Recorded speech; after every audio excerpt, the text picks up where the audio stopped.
Madame, Monsieur, bonsoir, bienvenue dans cette nouvelle édition.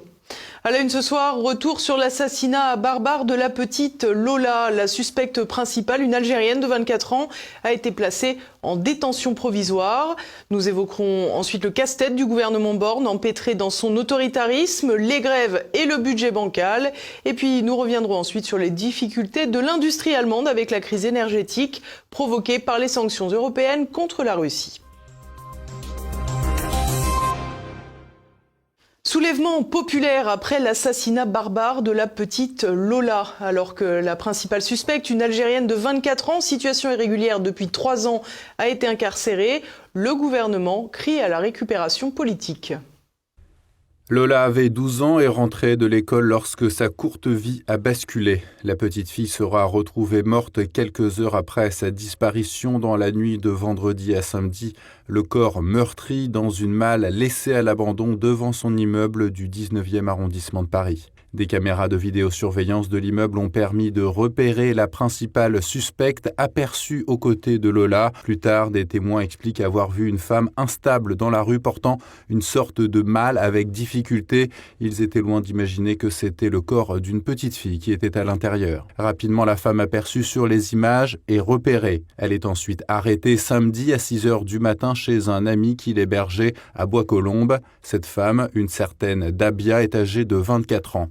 D'origine algérienne, elle est arrivée en France en 2016 avec un titre de séjour étudiant. Elle est donc en situation irrégulière depuis 2019. Le 21 août 2022, la police a constaté un défaut de titre de séjour sans que l'idée du retour en Algérie ne soit visiblement lancée. Pourtant, la suspecte était sans domicile fixe et sans travail. Elle aurait un casier judiciaire vierge. En garde à vue, elle a commencé par avouer avoir commis le meurtre. Elle aurait amené l'enfant dans l'appartement de sa sœur qui vit dans le même immeuble et lui aurait imposé des attaques à caractère sexuel et d'autres violences ayant entraîné la mort. Le corps de l'enfant présentait des lésions autour du cou, mais c'est une asphyxie qui aurait entraîné la mort selon l'autopsie. Détail insolite, les chiffres 0 et 1 étaient inscrits en rouge sous les pieds de l'enfant. Elle aurait ensuite placé le corps dans une malle pour ensuite la déposer au pied de l'immeuble où résidait la victime. Après ses aveux, la suspecte s'est rétractée et a clamé son innocence. Lundi, elle a été mise en examen pour meurtre et viol avec acte de torture et de barbarie et placée en détention provisoire. À l'heure actuelle, le mystère reste entier sur le mobile du crime. Si l'accusée a été considérée apte à être interrogée par la police, elle présente toutefois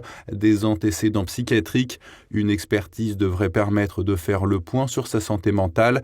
La piste du règlement de compte est aussi étudié par la police. En effet, les parents de la victime sont gardiens de l'immeuble et la mère de Lola aurait eu il y a quelques semaines un vif échange avec la suspecte qui lui aurait réclamé un badge pour accéder à l'immeuble où réside sa sœur. L'éventualité d'un meurtre rituel évoqué dans certaines rumeurs semble un peu rapide. Néanmoins, les mystérieux chiffres inscrits sur le corps de la victime sont difficiles à interpréter.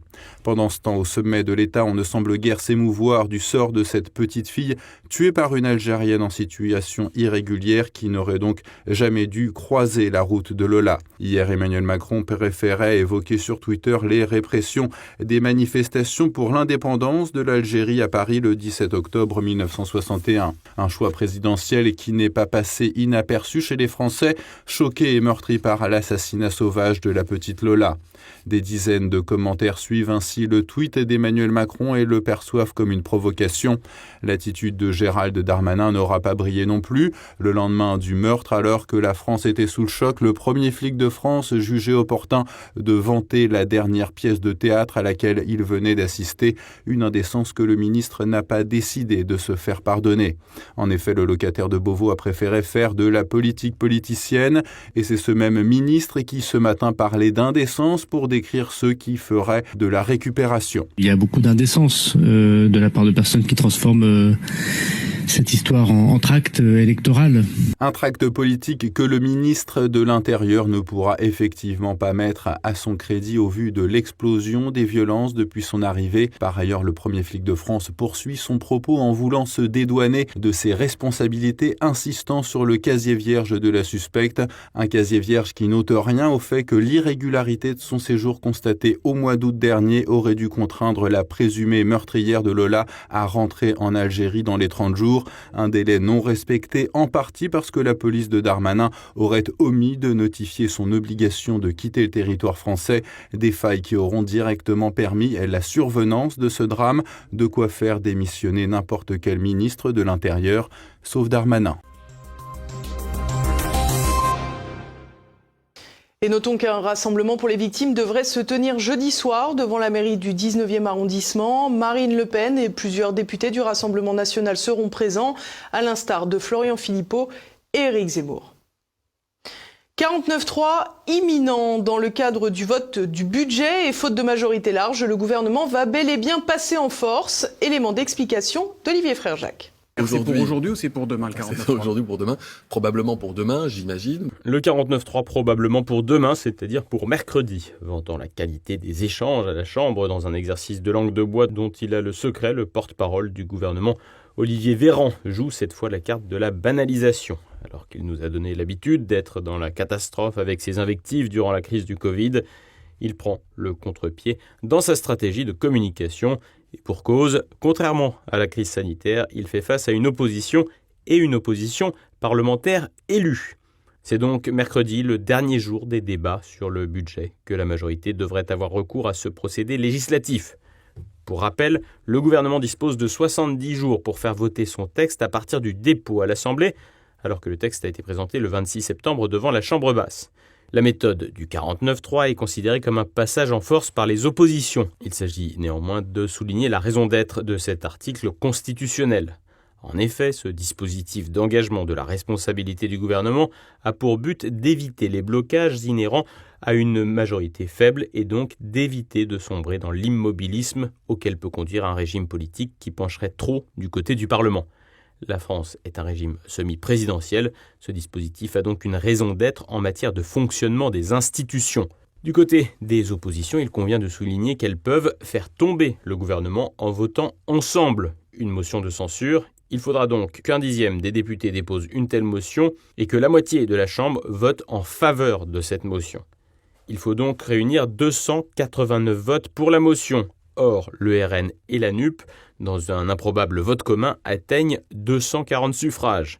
Et il faudrait donc le concours d'au moins 50 députés LR sur 62 pour faire tomber le gouvernement. Un alignement des planètes qui relève de la science-fiction.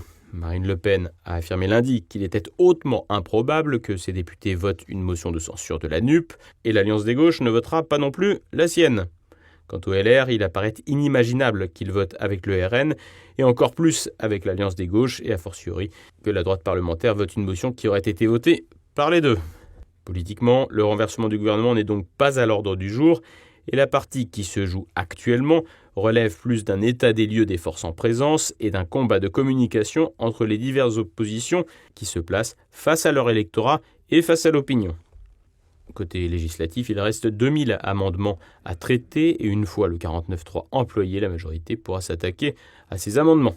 Elle devrait par ailleurs prendre soin d'en accepter quelques-uns en signe d'ouverture, des signaux qui devraient cependant être réservés aux LR, les amendements de la NUP et du RN étant a priori voués à la marginalisation, comme cela a été le cas pour ceux visant à rétablir un impôt sur la fortune intégrant une composante écologique pour l'Alliance des gauches et un portant sur la création d'un impôt sur la fortune spéculative pour le parti de Marine Le Pen. Le budget devra donc passer sans trop d'embûches et les oppositions s'en tenir à leur partition. L'industrie allemande en première ligne de la crise énergétique. Alors que les approvisionnements de gaz russe inondaient les usines, une partie de l'activité germanique commence à se tendre. Explication de nos correspondants en Europe de l'Est. L'explosion du coût de l'énergie en Europe va-t-elle entraîner un effondrement de l'industrie allemande ? La question est désormais plus qu'ouverte, tant l'ensemble des voyants sont au rouge. Pilier économique de l'Union européenne, l'Allemagne pourrait être sur le point de vaciller et d'entraîner avec elle un effondrement de l'euro. En effet, la monnaie commune européenne a atteint ses plus bas historiques, perdant près de 20% de sa valeur en un an face au dollar et tombant sous le seuil symbolique de 1 $. Pays d'industrie, l'Allemagne connaissait depuis de nombreuses années un excédent commercial extrêmement élevé. La mise en place de l'euro, souvent jugée trop fort pour les pays du sud européen et trop faible pour l'Allemagne, avait également contribué au renforcement de l'industrie allemande durant les 2 dernières décennies. Pour rappel, l'industrie représente environ 30% du PIB allemand, contre moins de 20% du PIB français. Un ralentissement s'était déjà observé dans la balance commerciale allemande, avec un recul en 2021, causé entre autres par les désorganisations économiques mondiales et les pénuries consécutives à la crise Covid. Désormais, et c'est totalement inédit depuis la réunification allemande du début des années 1990, la balance commerciale de l'Allemagne est déficitaire depuis mai 2022, avec environ 1 milliard de déficit. Le coût de l'énergie est évidemment au cœur du problème. Le sabotage des gazoducs Nord Stream semble avoir entériné le fait que la crise énergétique en Europe ne sera certainement pas de courte durée et qu'il n'y aura pas de retour rapide à une énergie suffisamment abordable pour pouvoir produire à des coûts compétitifs. Dès lors, c'est une vague massive de désindustrialisation et de délocalisation qui voit le jour. En effet, de nombreux industriels allemands sont désormais tentés de quitter l'Allemagne et la presse économique allemande parle désormais d'exode de l'industrie. Tandis que d'un côté les investissements industriels allemands en Chine sont croissants, c'est désormais un exil outre-Atlantique aux États-Unis d'Amérique qui tente de plus en plus d'entreprises industrielles allemandes. En effet, les États-Unis pourraient devenir bénéficiaires dans l'effondrement économique du continent européen. Alors que Washington incite les Européens à sanctionner la Russie, en dépit du fait que l'Europe est grandement tributaire des ressources énergétiques russes, l'Amérique ne connaît actuellement pas de crise énergétique et pourrait donc devenir un nouvel Eldorado pour l'industrie allemande et plus généralement européenne. De grands noms comme Siemens, Aldi ou Lufthansa sont déjà évoqués. À Berlin, les dirigeants commencent à s'inquiéter officiellement de voir des pans entiers de l'industrie allemande disparaître, et ce, en dépit des plans de sauvetage de plusieurs centaines de milliards d'euros annoncés. En France, 8 mois après avoir expliqué qu'il mettrait à genoux l'économie de la Russie, le ministre de l'économie Bruno Le Maire semble avoir été le temps d'un instant frappé par la lucidité et a évoqué un sujet tabou,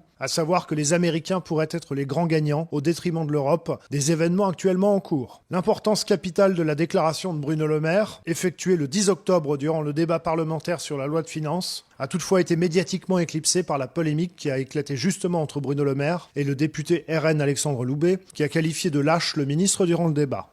Il n'est pas question non plus que nous laissions le conflit en Ukraine se solder par une domination économique américaine et un affaiblissement européen. Nous ne pouvons pas accepter que notre partenaire américain vende son GNL 4 fois le prix auquel il le vend à ses propres industriels.